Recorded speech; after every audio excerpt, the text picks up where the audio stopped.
Hello, everybody. My name is Aviran. I'm head of backend engineering of Wix.com. Any of you heard about Wix.com? Raise of hand. Who knows? OK, few. So I'll explain what Wix.com is.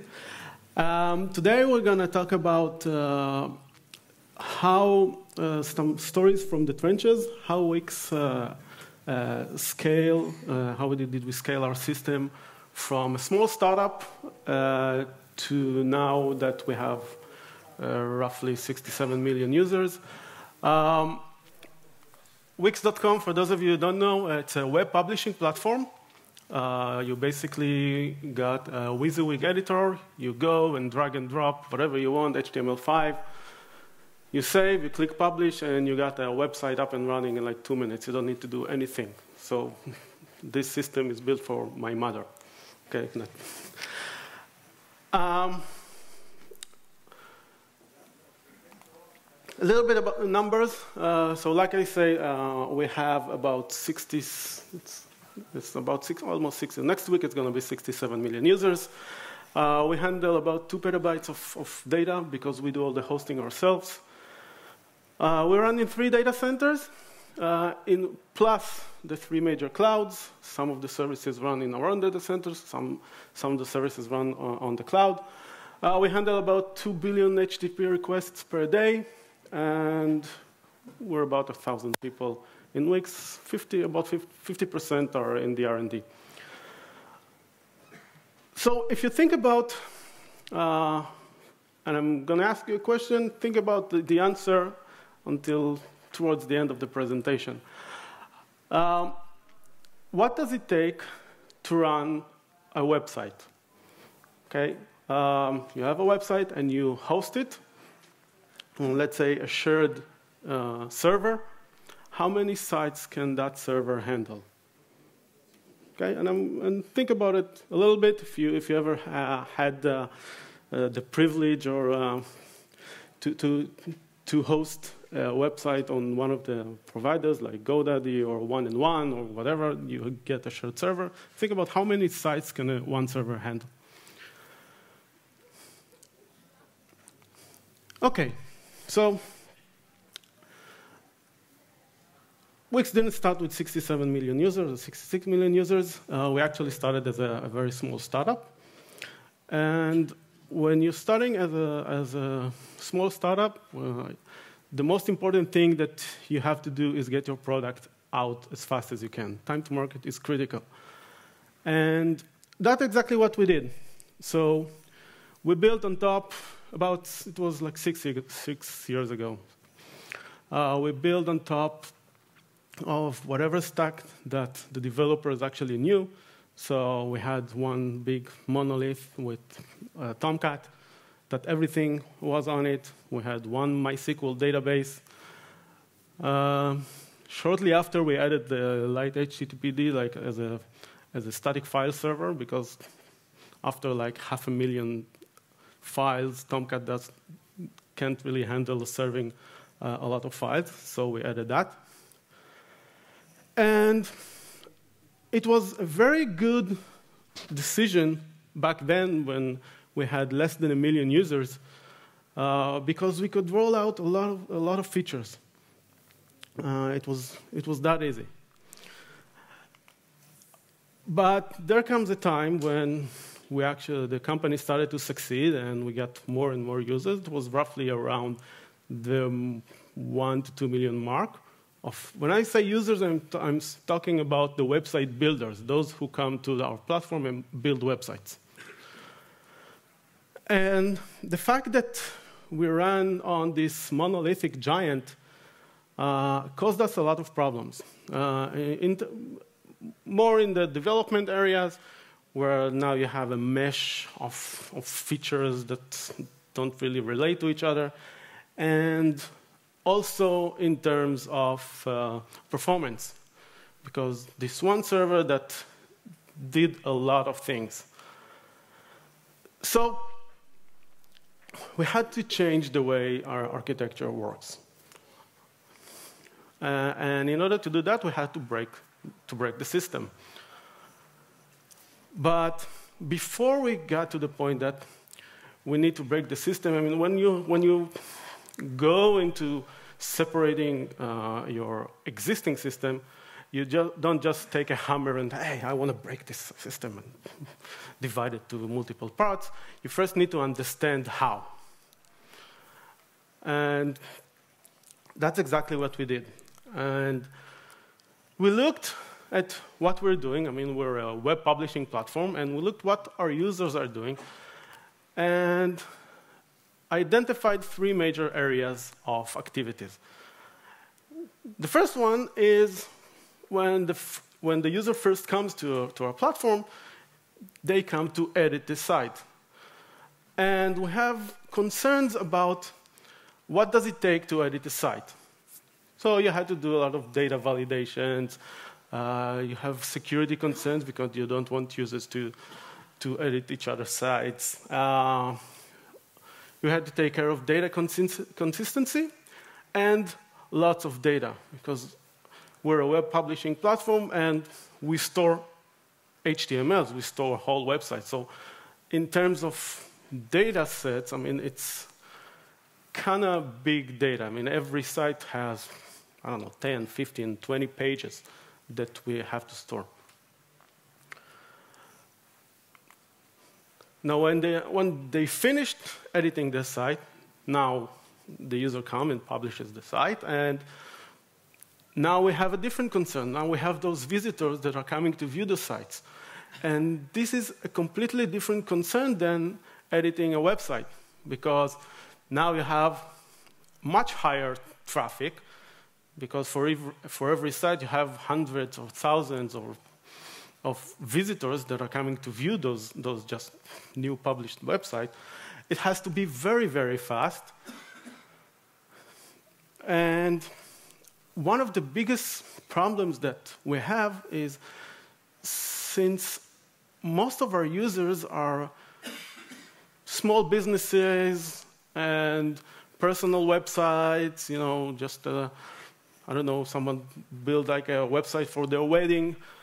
So those are not highly trafficked sites, each and every one.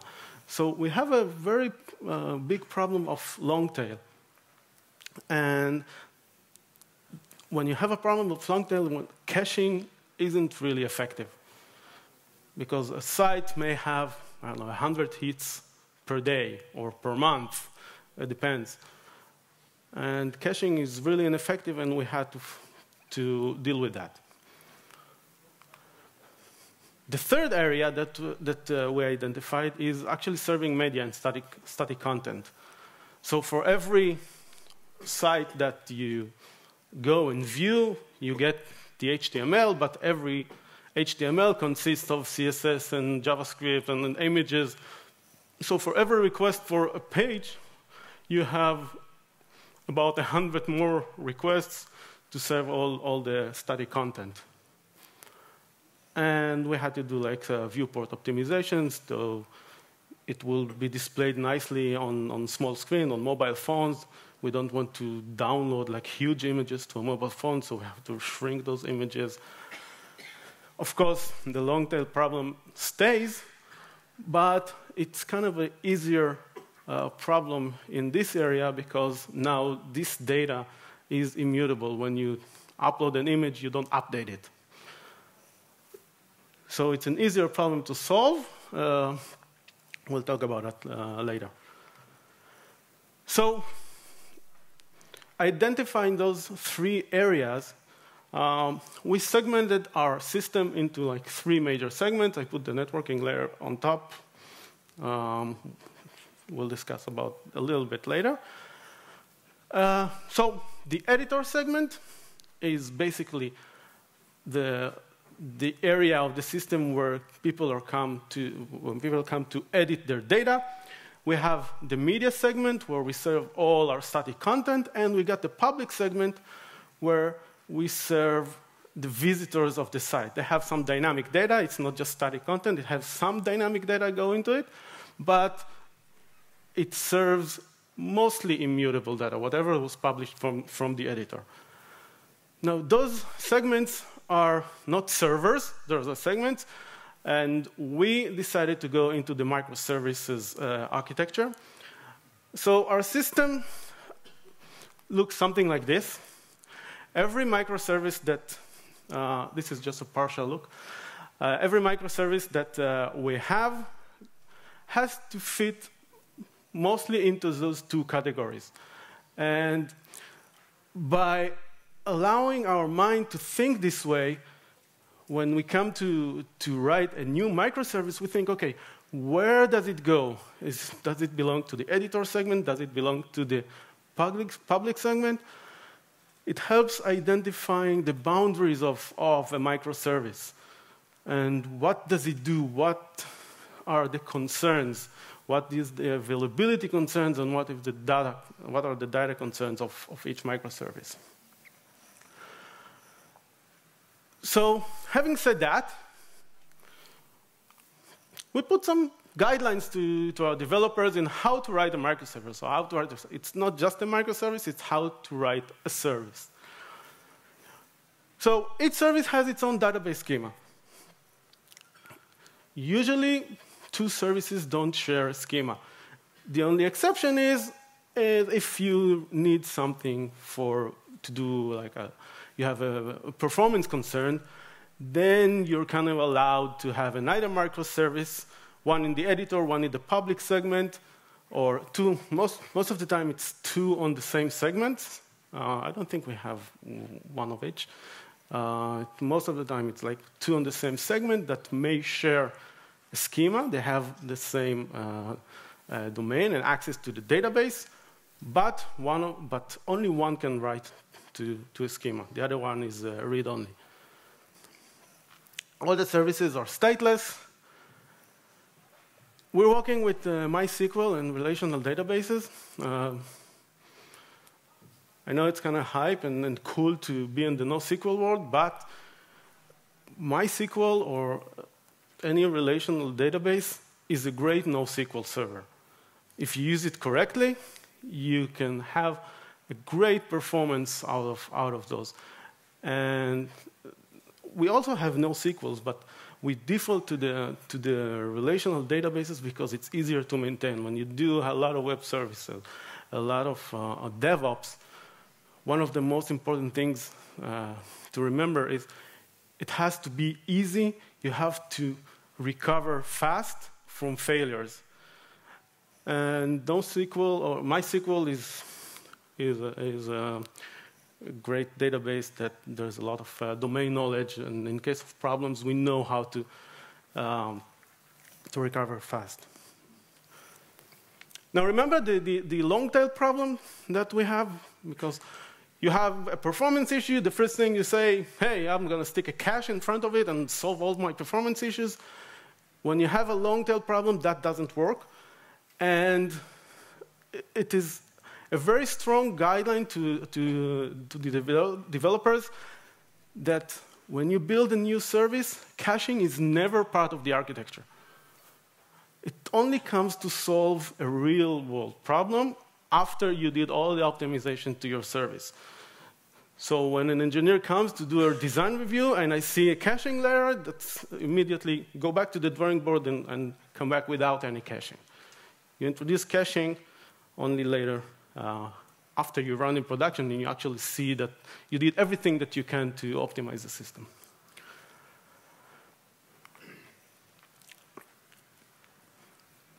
Now, disclaimer, microservices will not solve all your problems.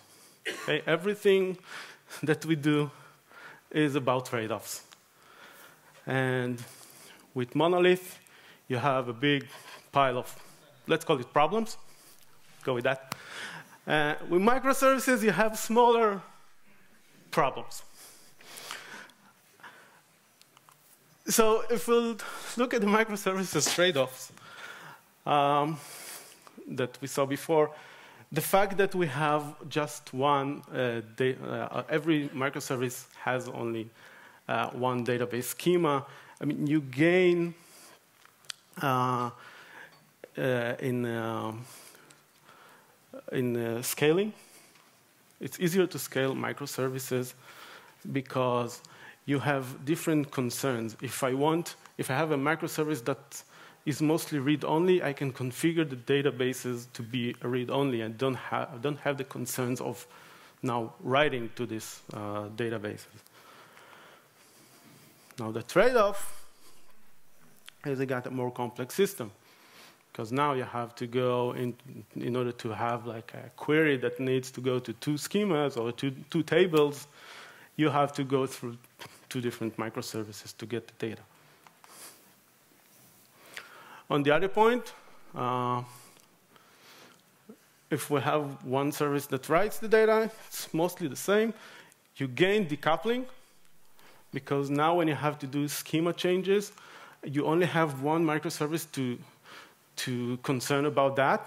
Everything else is being done via APIs, so the APIs for the consumer of the same service, they don't need to change. And your deployment cycles are much faster. Again, the trade-off is your system is more complex. The read-only microservice that can share with the one that writes, and you gain performance in areas that you really care about, but then you introduce coupling, because now 2 services have the same DAO. All the services are stateless. It's easy to scale out. You just add more servers. But again, there's really no such thing as a stateless system.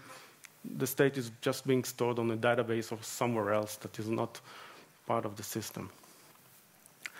And the no database transaction, again, you gain better database performance. One of the most performance-hurting issues with databases is issuing database-level transaction, because you introduce a lot of locks. And the fact that you take that into an application-level transaction, and we'll discuss that later, really help performance. Again, the trade-off is system complexity, because you have to take care of the logical transactions yourself. Okay, so let's talk a little bit about the editor server. Editor server, again, I'm talking about servers, but there are segments which have a lot of microservices in them. So what we do is we store JSONs as the site structure. Everything is revisioned. We have active standby databases, cross data centers, or of course inside the data center. Now here we had a problem of scaling, because we're storing a lot of data, and one MySQL database, we started with Mongo and switched back to MySQL because it just works better. But we still have a problem of lots of data. So when you have that and you still want to stay with the relational database, you can solve that by sharding your data. I mean, that's one alternative. And you can have lots and lots of shards. We actually decided to go to something that is more simpler. What we did is we actually sharded our database into like two databases. One for the active sites, and when I say active, are the sites that are being edited in the last 3 months. And one which is a huge database machine. It has huge drives, but it's a little bit slower for the non-active sites. Now, the reason why we chose this is a couple of things. First, it's easier to manage only 2 shards than to have like 15 of them. Because remember, everyone has to be also replicated inside the data center and cross data centers. So we have a smaller number of databases to take care of. And the other one is that we actually looked at the pattern of use that our users are doing. And by analyzing their behavior, we realized that about 94% of the users who create a site, after 3 months from whenever they started to create it, they just don't touch it anymore. Maybe after a year, they'll come back to it. But it takes about 3 months before the site will just be there. They're happy with it, it's up there, it's live, but it's not being edited. And by looking at that, we say, well, 94% of the data is actually not used.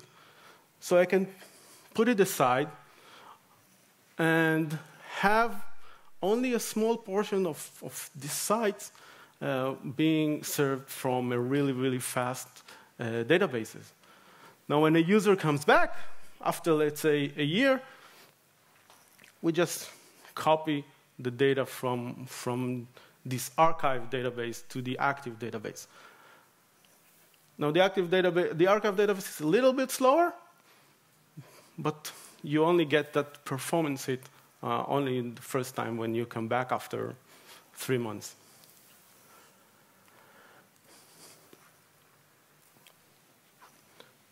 Now, when you're building a system that you want it to be highly available, you have to protect the data. But when a system becomes complex and you have more and more and more and more services, it's hard to do it for everything. So we found our critical path. So let's say you have a site that consists of, the site, and you have like the Twitter widget, and you have, let's say, a menu on the side or some other components. What is the most important thing that you go into a site? You don't want to get 404. You want to see the site, right? So viewing the site is the most critical path. But the components inside this website, some of them are not that important. It's okay to have, let's say, a blank Twitter feed, as long as you see the actual website. So this is our critical path. And we do a lot of things in order to protect the data. We do replication on the fly. We do revisions. When your data is immutable, it really, really helps in case of data poisoning and data corruption. Data poisoning and corruption doesn't have to be because a hacker came and messed up with database. Most of the time it happens because you introduced a bug in your system. And now fixing those things can be really, really difficult. But if you have immutable data, the worst thing is just revert to the previous revision if you cannot fix it. And of course, making all the data available at all time, distribute it across multiple locations, and across multiple providers and multiple formats. And let me explain. So this is how we save data. You come to the browser, you edit your site, you click Save. The pages that are JSONs are being sent to the server. The server stores the pages in a database. It's being replicated to another data center. And now the user gets a response back and can continue edit their site. But we don't stop there. Now we start an asynchronous process to take those pages that were stored in the database, create a JSON files out of them, and upload them to our Wix Media. It's our media segment that handles static content. And since the data is immutable, it makes sense to turn it into a file. I mean, a file is immutable. So we upload it in the background to our media services. It currently runs on Google, which we stored in Google Cloud Storage. And we don't stop there.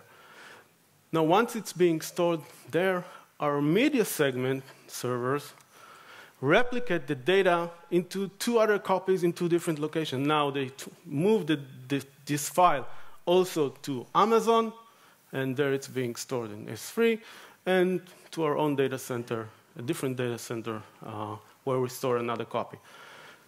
So basically, we have 4 copies of your site. Now, when this happens, we sent back a notification to the server saying, hey, the replication is done. We have 3 more copies of your data, and we're kind of safe. Now, the notification is important because now we can employ cleanup processes on the database, because maintaining databases is kind of hard. So we don't keep the revisions in the database, because everything is being stored in three copies on the cloud. In the database, all we have to do is just store the recent copy. So all the revisions are being cleaned up from the database, which helps, again, in maintaining those databases. Now, of course, we run, since this is in our own data center, this goes out on the internet, things can break. So this whole process is a self-healing process. We have retries and everything, but if everything fails, the next time a user will save, everything that was not populated to the cloud will get resubmitted, and eventually it will be there. Now, as I was talking about no transactions, if you think about this is how we do it. It's fairly simple. Let's say you edit 3 pages on your site and you click save, and you want to save all 3 because you cannot save only 2 of them and the 3rd one will not get saved, and then your site will just look crappy. So what we do is we created a logical transaction. So we send all 3 pages to the servers. We get a response back. The response is coming back to the browser. Only when you get all responses about success in saving the pages, only then the code in the browser sends another request to the server which lists all the files, which basically it has the IDs of all the pages that got saved in the database. It just points to them. We call that a site header, and you just list all the sites. So until this record, this site header, was not saved in the database, the transaction is not completed. If anything failed during this process and this site header is not saved, then nothing bad really happened. It's basically the whole transaction failed. And the worst case that you have is you have like orphan records in the database, which are not really a concern. Storage is cheap, and you can clean them up later. Questions so far? OK. So let's look at our media segment. So the media segment is processing basically static files. It's an eventual consistent distributed system that we had to develop. By the way, you can, if you're using Google Apps, it's now Wix is the media service provider for Google Apps. So if you use that, you actually use our system. It is multi-data center where it has dynamic processing of media and encoding, decoding, and all this other fun stuff. Now, remember that we have this long tail issue, and the media segment, since it's immutable files, the reason that we can handle a lot of files, something that really helps us is very simple. We simply introduce a CDN in front of our media service, and the CDN catches about 97% of the traffic that are coming to our servers. So when a request to an image comes, first it goes to the CDN. The CDN checks, does it have it in the cache? And of course, it's geographically distributed and all this other fun stuff. If the CDN has the file, it just returns it, so we don't get any hit. And if it can't find the file, it goes to one it's configurable to one of our data centers where we run our media segment. It looks for one in the first data center. If it can't find it, we have a fallback mechanism. So the code for our media service just go to look for this file in the other data centers because it might got uploaded to Amazon, and now we're requesting it for Google and just didn't get the chance to arrive there. It will go and look in the other data centers, and if the file was uploaded to anyone, it will proxy the file over, will save a local copy, and return it to the user. One more thing that I want to say, we opted into 2 cloud providers. Some things that are really important, and it's a decision that we make, is not to be bounded to one service provider. So the fact that we run on Amazon, we started with Google, and we now decided to go also into Amazon. When I hear about cloud providers and people say, well, you have a vendor lock-in, that's not really true. Whatever is locked is your data. If you invest in systems that can just migrate the data and copy the data to other providers and store it over there, you don't have any vendor lock-ins. And that is one reason. The other reason, and it really, really helps us because Google may have availability issues, Amazon may have availability issues, and we can always shift traffic between them. And it happens more than you think.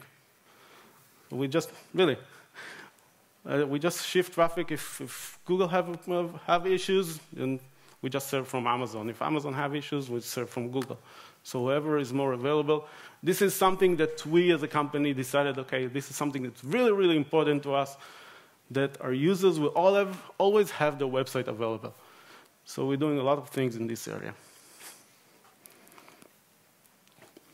Public segment. Now, the public segment is responsible to serving the initial HTML. Okay, when you do a request, you do www.example.com, you go to our basically public server, it tries to understand what you're trying to view. It's sort of a smart DNS and a dispatcher, understand the URL, sees, okay, I want to view this HTML website. It dispatches it to another microservices, which renders the view, put all the dynamic data, and returns it to the user. If it's a bot, then it generates a view for the bots. If it's a robots.txt, if it's a sitemap, everything that depends on the context of the request. Now, our goal with the public segment is to have a very, very fast response time. And this is something that we set for ourselves. We want to be less than 100 milliseconds for 99% of the times in peak traffic. We're actually around 30, so we're a long way from there. And the way that we achieve that is employing a pattern that now they call it, it's part of the CQRS, but we didn't know that, at the time we designed it, we didn't know that this pattern existed. So the way that we do that is when a user clicks publish on the site, what we do is we actually do a copy of the data from the services, from the editor services, to the public services. Okay, and we don't just copy the same data, we actually denormalize the data because the public segment concerns it about reading very, very fast. While the editor has all the validations and you have to normalize the data, in the public segment, the only thing we're concerned about is reading very, very fast. So we denormalize all the data. Now, to have that further performance concerns answered, the way that we process things on the public segment, we really try to minimize the out-of-process hops. When you have a microservice architecture, you have a performance hit. Every time you go out of the process, you have a network. And this is something that we really need to take care of. So we could build a monolith, but a monolith is kind of problematic because we have HTML website and Flash website and mobile website and all those kind of views which really don't have anything to do with one another. So we do have microservices there, but we try to keep them as concise and do a lot of things to minimize those. Actually, you don't think about it, but going to a database is a network call. So in order to render a site, we do only 2 database calls. Like I said, we denormalize everything. We query by primary key, which is very, very fast. No joins, no nothing. Just do call by primary key. We do 1 RPC call, as you saw here before. 1 database call here, 1 RPC call here, and 1 database call here. That's it.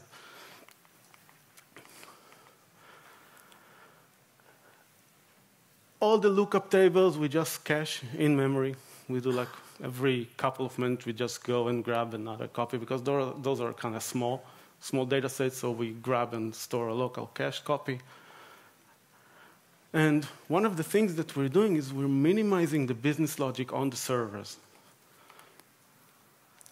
So basically, I'll come back to that in a second, when a page gets rendered, whatever, if you go to a Wix site and you do view source, you will not see any HTML.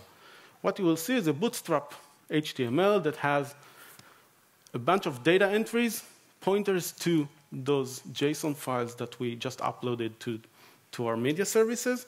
You see a bootstrap JavaScript, a little bit of dynamic data, and that's it. No real HTML. The way that we render HTML, we're actually offloading the rendering job to the browser. Rendering is very intense CPU process. By offloading it to the browser, we need less servers. Servers are they don't do much, just to do like lookups and serving all the pointers to the data. And the reason we chose that is basically an average laptop is a powerhouse. This is a powerhouse. They can handle this job. The problem with mobile devices, that's an issue. Over there, we might think that we will do eventually server-side rendering. But on laptops and desktops, they can handle this job without any problem.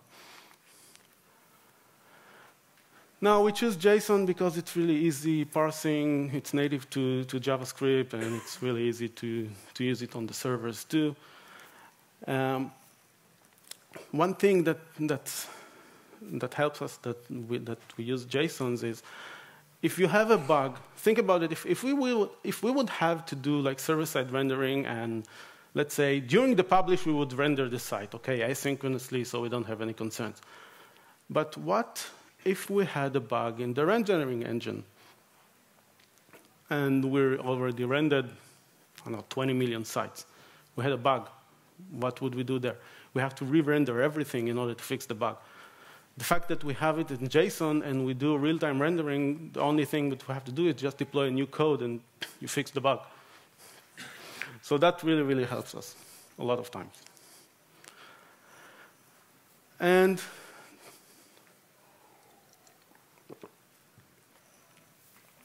that brings us to this number.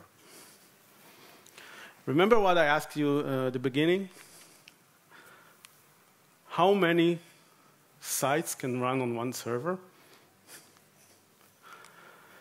This is the minimum number of servers that Wix needs in order to render 66 million sites. That's it. Using this architecture and these concepts, actually we need less. We need 3, I think, last time we checked. Of course, we have more, I mean, for redundancy and all the data. But I can take basically 4 laptops and just operate everything okay, by using these concepts. So I'm offloading everything to the client. It really helps in terms of DevOps. I have less servers to take care of. I have less problems. So speed is one concern. The other concern that we have is the availability. Now, this is a really nice number. We're not there yet. I mean, we're like 99 or 95 or 97, something like this. I don't remember exactly. When you're talking about the internet, when you're operating on the internet, you kind of messed around with gremlins. They kind of mess up your plans because it doesn't really work all the time. So let's see what we did, some of the things that we did. So let's look at the standard request. If a request comes to our servers, it goes to the load balancers, it goes to the public servers that it's basically like a DNS, goes to the render, renders an HTML, and the site is starting to get rendered on the browser. JavaScript starts to run, gets all the data, goes to our media platform, download the JSONs, and start rendering the view. Now, when it's done, it's not really done. It sends another asynchronous request in the background to another service that we have, which is called an archive service.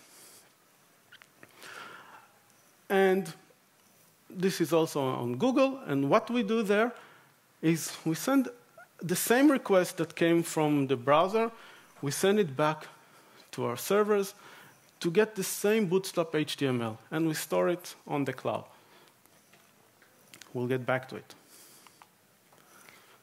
Now let's see some problems. The easiest, kind of easiest problem to solve, all you need to solve it is money, and that's, most of the time it's easy. If you lose your data center, let's say a gremlin came and just killed your data center, in order to overcome this problem, all you have to do is change the DNS entry and point them to, because all the data is replicated across data centers, all you have to do is point them to the secondary data center, and your problems are gone until you kill the gremlins, and then you can go back to the first data center. Another issue that can happen is request comes to your servers, but now some of the servers are not available because of gremlins. Now what we do here is we have a custom code in the load balancer, which we just found out it doesn't work today, that in case it cannot communicate with the servers by any reason, database are not available, it gets a 500 from the server, it automatically falls back to our secondary data center and tries to render the page there. And in case it cannot do that, remember the archive service from 2 slides ago? It goes and basically gets a cached version of the bootstrap HTML that was just being rendered and serve that to the user. And the users are still happy because they can see those websites.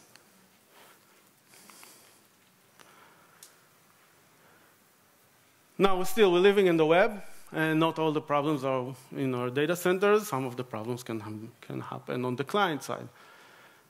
So a request comes, you get the HTML. Now the JavaScript code needs to run and go fetch those JSON files. But in case it can't fetch those JSON files from any reason, I don't know, CDN.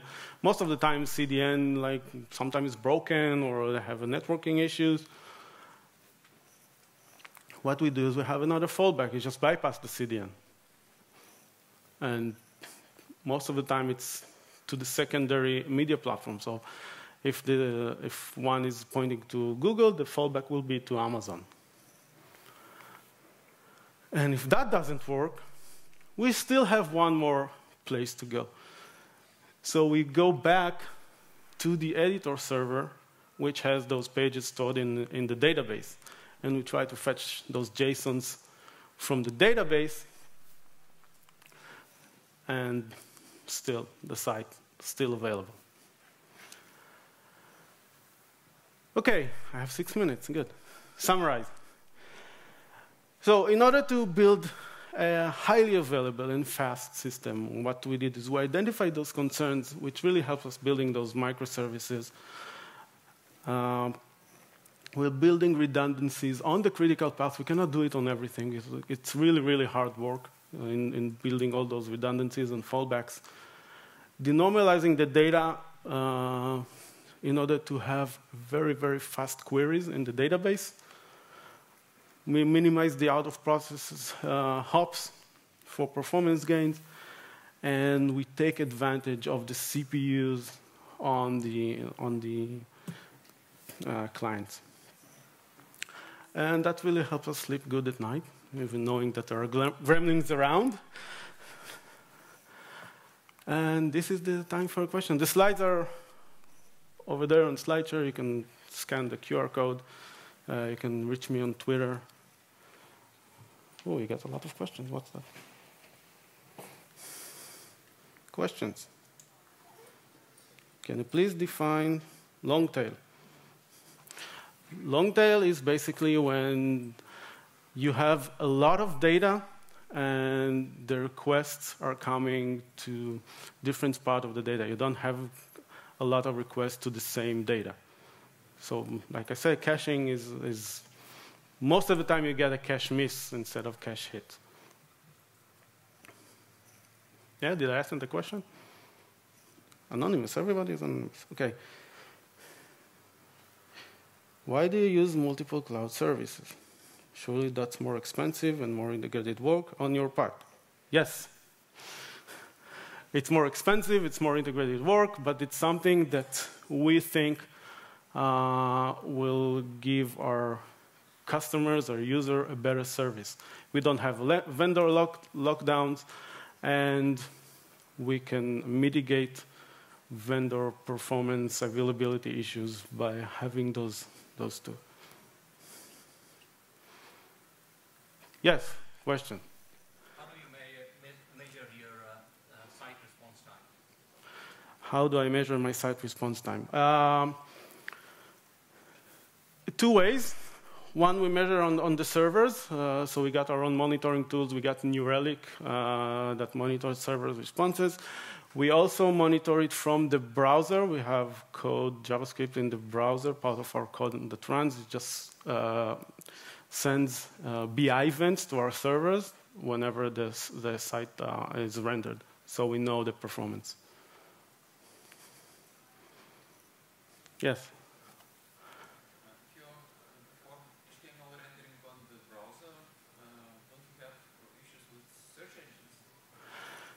Good question. Do we have, if we do rendering on the browsers, do we have issues with search engines?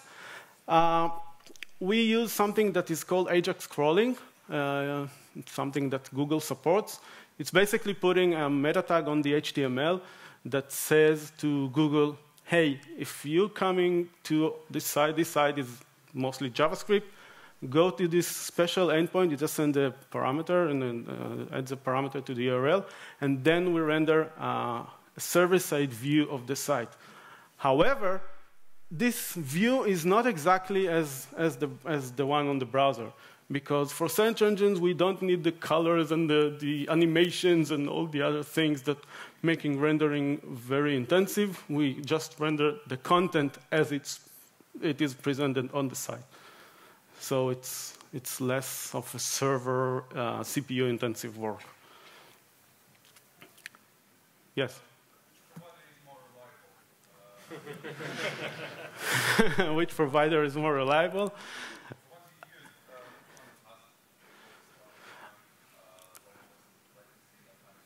The what? The lowest latency, it really depends. Sometimes it's Google, sometimes it's Amazon. A lot of the time, it's just basically our own data centers that are the fastest and with less latency. The problem with our own data center is they are less protected against DDoS attacks. I mean, Google can handle those better than us. But we actually found out that we have better performance on our own data centers than on the cloud providers. We go to this.